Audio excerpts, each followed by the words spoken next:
इमरान खान साहब ने लॉन्ग मार्च की कॉल भी दी है, कैसे देखते हैं आप ये सब? देखिए जी, इजलास है, असम्बली है, जमहूरी तरीके के साथ इमरान खान साहब घर भेजा गया है।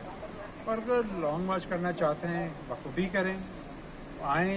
अगर कानून को हाथ में लेंगे तो कानून हरकत में आएगा। अब वो समझें कि 2014 वाले इनको सब्सिडी मिली जाएगी, उनको ऐसे सपोर्ट किया जाएगा, उनके पर एतबार किया जाएगा।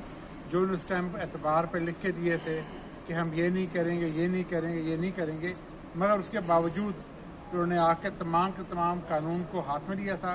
फिर सबने बर्दाश्त किया था, मगर दोबारा ये मुल्क जिस इकोनॉमिक पोजीशन में पहुंचा हुआ है कि 5-4 साल में मुल्क का बेड़ागर करके गए, हम दोबारा मुल्क के अंदर इंतशार को बर्दाश्त नहीं कर सकते, ना हम किसी को इजाज़त देंगे इंतशार कराएंगे।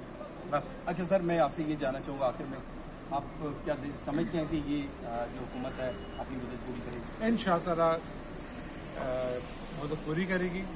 जमहूरी तरीके से आए, उसको हटा के आए, इंशाल्लाह पूरे टाइम पर जाएंगे। और इलेक्शन की इंशाल्लाह अगले साल जाके जो प्रॉपर टाइम है अगस्त में असम्बली डिजॉल्व होंगी, इस बार इलेक्शन। सर, अवामी मसाइल पे कब तक काबू पा जाए? फिलहाल तो बात है इकॉनमी को काबू पाएंगे। अब पाकिस्तान की इकॉनमी स्ट्रांग होगी, इकॉनमी बेहतर होगी, अवामी मसाइल इंशाल्लाह करीब खत्म करे और उनके मसाइल भी हल हो जाएंगे इंशाल्लाह। उनको सॉल्व करने की कोशिश करेंगे।